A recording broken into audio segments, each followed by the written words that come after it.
আসসালামু আলাইকুম। আমন্ত্রণ বাংলা ভিশন সংবাদে আপনাদের সাথে আছি নাদিরা আশরাফ। শুরুতেই বিআরবি কেবল সংবাদ শিরোনাম।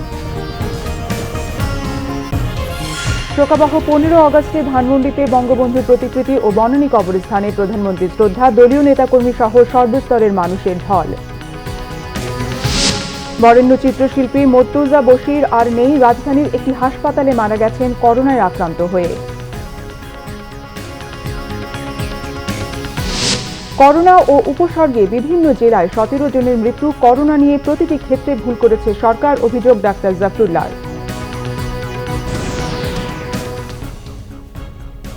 দেখছিলেন বিআরবি কেবল সংবাদ শিরোনাম, এবারে বিস্তারিত।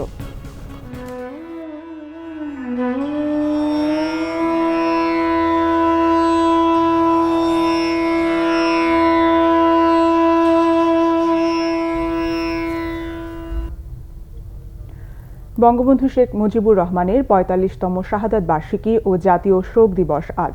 ৭৫-এর এই দিনে ধানমন্ডি ৩২ নম্বরের বাসায় সপরিবারে নৃশংসভাবে হত্যা করা হয় জাতির পিতাকে। দিবসটি উপলক্ষে ধানমন্ডির ৩২ নম্বরে জাতির জনকের প্রতিকৃতিতে শ্রদ্ধা জানিয়েছেন প্রধানমন্ত্রী শেখ হাসিনা। বনানী কবরস্থানেও ১৫ই আগস্টের শহীদদের প্রতি শ্রদ্ধা জানান তিনি। রাষ্ট্রীয় আনুষ্ঠানিকতার পর ধানমন্ডি ৩২ নম্বর ও বনানীতে শ্রদ্ধা নিবেদন করেন আওয়ামী লীগ ও এর সহযোগী সংগঠনের নেতাকর্মী সহ বিভিন্ন শ্রেণী পেশার মানুষ। এ সময় ওবায়দুল কাদের বলেন, বঙ্গবন্ধুর পলাতক খুনিদের দেশে ফিরিয়ে আনতে কূটনৈতিক প্রচেষ্টা জোরদার করা হয়েছে। ভোরে ধানমন্ডি ৩২ নম্বরে বঙ্গবন্ধুর স্মৃতি জাদুঘরের সামনে বঙ্গবন্ধুর প্রতিকৃতিতে পুষ্পস্তবক অর্পণের মাধ্যমে শ্রদ্ধা নিবেদন করেন প্রধানমন্ত্রী।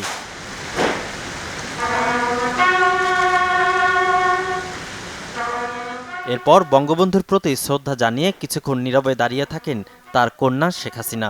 এ সময় সশস্ত্র বাহিনীর একটি চৌকস দল রাষ্ট্রীয় সালাম জানায়। পরে ১৫ই আগস্টের শহীদদের রুহের মাগফিরাত ও শান্তি কামনায় বিশেষ মোনাজাত করা হয়। এরপর প্রধানমন্ত্রী শেখ হাসিনা ধানমন্ডি থেকে যান বনানী কবরস্থানে। সেখানে তার মা বঙ্গমাতা শেখ ফজিলাতুন্নেসা মুজিব, ভাই শেখ কামাল, শেখ জামাল ও শেখ রাসেল সহ ১৫ই আগস্টের শহীদদের কবর জিয়ারত করেন। ১৫ই আগস্টের শহীদদের রুহের মাগফিরাত কামনা করে বিশেষ মোনাজাতে অংশ নেন প্রধানমন্ত্রী।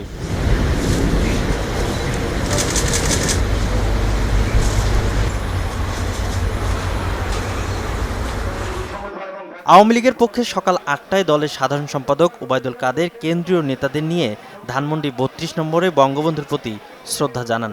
শ্রদ্ধা জানায় দলটির সহযোগী সংগঠন সহ বিভিন্ন শ্রেণী পেশার বিপুল সংখ্যক মানুষ।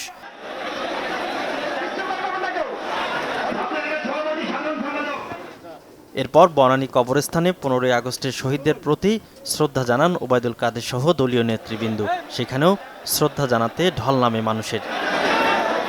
জাতিকে আশ্বস্ত করতে চাই, বঙ্গবন্ধুর বাকি 5 খুনিকে স্বদেশে ফিরিয়ে এনে মৃত্যুদণ্ড কার্যকর করার প্রয়াস এবং কূটনৈতিক প্রচেষ্টা আরও জোরদার করা হয়েছে।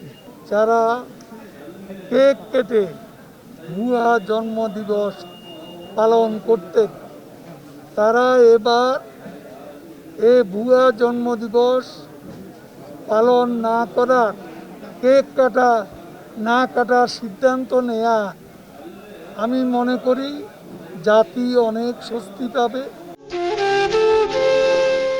বঙ্গবন্ধু চিরনিদ্রায় শায়িত আছেন গোপালগঞ্জের টুঙ্গিপাড়ায়। সেখানে প্রধানমন্ত্রীর পক্ষে তার সামরিক সচিব মেজর জেনারেল নকিব আহমদ চৌধুরী শ্রদ্ধা জানান। দেয়া হয় গার্ড অব অনার। পরে বঙ্গবন্ধুর রুহের মাগফিরাত কামনায় দোয়া অনুষ্ঠিত হয়। দেশ পরিচালনায় মাননীয় প্রধানমন্ত্রী সহ যারা অক্লান্ত পরিশ্রম করছে। এরপর আওয়ামী লীগ নেতারা সেখানে শ্রদ্ধা জানান। সর্বস্তরের মানুষও শ্রদ্ধা জানান মহান এই নেতার প্রতি। সৈয়দ আব্দুল মুহিত, বাংলা ভিশন, ঢাকা। এদিকে বঙ্গবন্ধুর প্রতিকৃতি ও বনানী কবরস্থানে প্রধানমন্ত্রী শ্রদ্ধা জানানোর পর সর্বস্তরের মানুষের ঢল নামে। বঙ্গবন্ধুর পলাতক খুনিদের দেশে ফিরিয়ে এনে দ্রুত রায় কার্যকরের আহ্বান জানান তারা। জাতীয় শোক দিবসে বঙ্গবন্ধুর প্রতিকৃতিতে শ্রদ্ধা জানাতে আসা মানুষের ঢল নামে ধানমন্ডি ৩২-এ। শ্রদ্ধা জানান জাতীয় সংসদের স্পিকার, ডেপুটি স্পিকার, প্রধান নির্বাচন কমিশনার, পুলিশ মহাপরিদর্শক, র্যাব মহাপরিচালক সহ বিভিন্ন রাজনৈতিক, সামাজিক ও সাংস্কৃতিক সংগঠনের নেতাকর্মীরা। সদ্য স্বাধীন বাংলাদেশের অগ্রগতি রুখতে স্বাধীনতার স্থপতি বঙ্গবন্ধু শেখ মুজিবকে সপরিবারে হত্যা করা হয়েছিল বলে মনে করেন শ্রদ্ধা জানাতে আসা সাধারণ মানুষ। বিনম্র শ্রদ্ধায় জাতির জনক বঙ্গবন্ধু শেখ মুজিবকে আজকে স্মরণ করছি। যারা দেশের বাইরে আছে তাদেরকে ফিরিয়ে আইনে তাদেরকে ফাঁসি কার্যকর করার জন্য সরকারের কাছে বিনীতভাবে অনুরোধ জানাচ্ছি।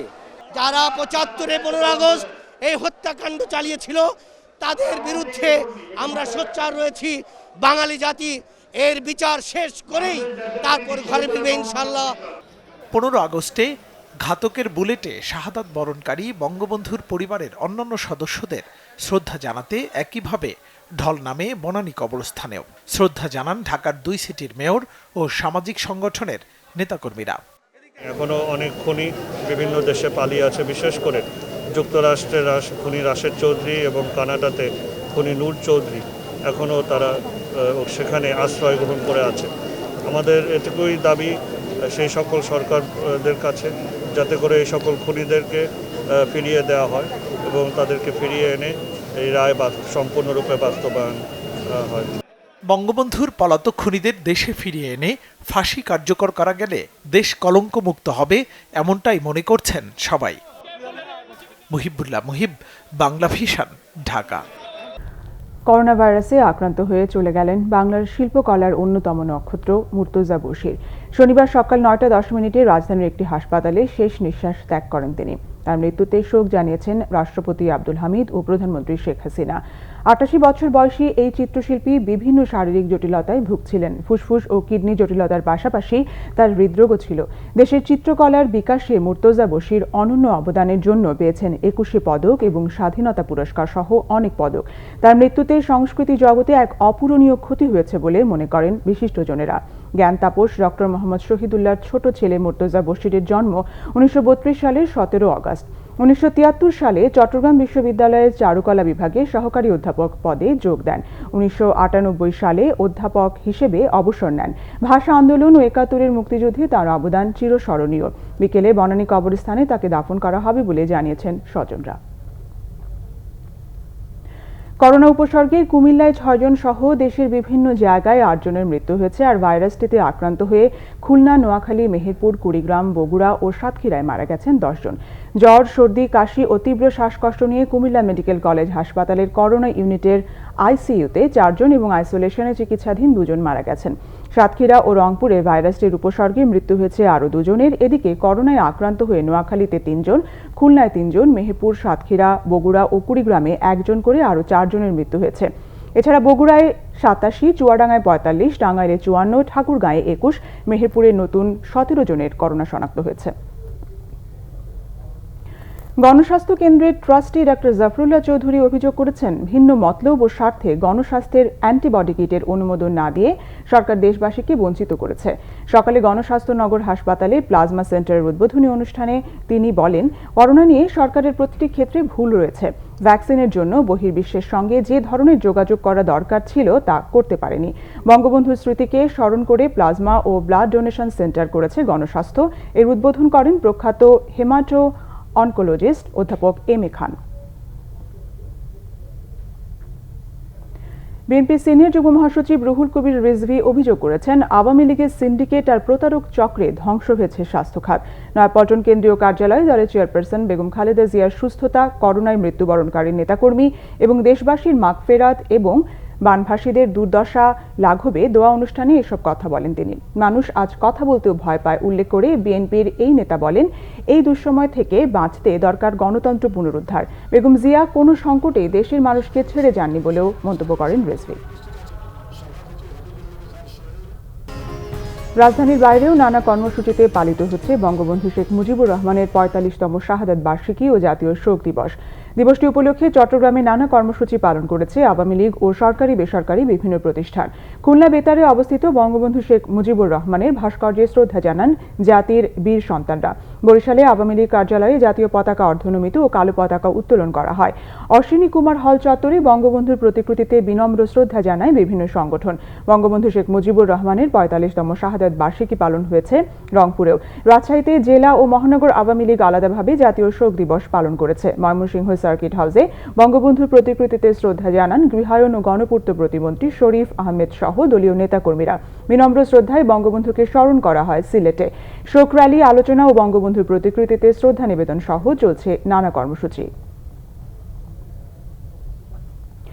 দেশের অনেক জায়গায় বন্যা পরিস্থিতির উন্নতি হলেও এখনো কমেনি বানভাসীদের কষ্ট। খাবার, পশুখাদ্য ও বিশুদ্ধ পানির সংকট সহ নানা রকম সমস্যায় তার ওপর দেখা দিয়েছে পানিবাহিত নানা রোগ। কুড়িগ্রামে বন্যার পানি নেমে গেলেও দুর্ভোগ কোনোভাবেই পিছু ছাড়ছে না চরাঞ্চলের মানুষের। বন্যা পরবর্তী সময়ে চরাঞ্চলগুলোতে কাজের পরিবেশ সৃষ্টি না হওয়ায় পরিবার পরিজন নিয়ে কষ্টে দিন পার করছেন অনেকেই। অর্থের অভাবে মেরামত করতে পারছেন না ক্ষতিগ্রস্ত ঘরবাড়িও। বন্যা কবলিত এলাকার আমন চারা নষ্ট হয়ে যাওয়ায় জমিতে রোপা আমন লাগাতে পারছেন না বেশিরভাগ কৃষক। বন্যার পানি নেমে যাওয়ার সাথে সাথে দেখা দিয়েছে নদ নদীর ভাঙনও। গাজীপুরে নদ নদীর পানি বিপদসীমার নিচে অবস্থান করছে। সেখানে বন্যার পানি কমতে থাকলেও বাড়ছে পানিবাহিত নানা রোগ। এদিকে টাঙ্গাইলে যমুনা, ধলেশ্বরী ও ঝিনাই নদীর পানি বৃদ্ধি পেয়েছে। জেলার প্রধান 3টি নদীর পানি নতুন করে বাড়ায় 3য় দফায় বন্যা মোকাবেলার প্রস্তুতি নিচ্ছেন জেলাবাসী। আন্তর্জাতিক সংবাদ।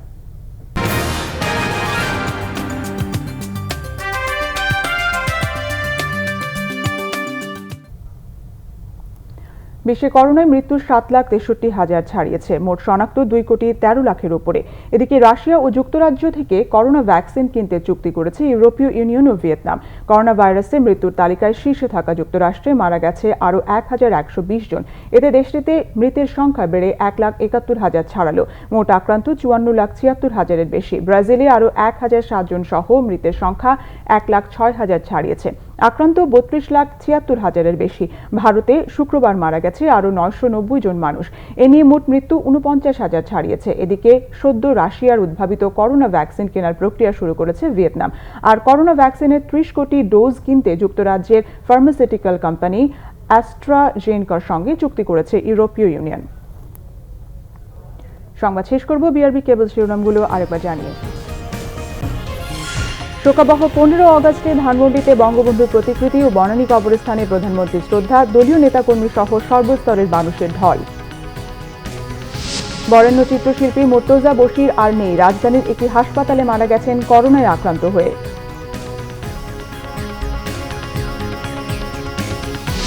করোনা ও উপসর্গে বিভিন্ন জেলায় 17 জনের মৃত্যু। করোনা নিয়ে প্রতিটি ক্ষেত্রে ভুল করেছে সরকার, অভিযোগ ডাক্তার জাফরুল্লাহর।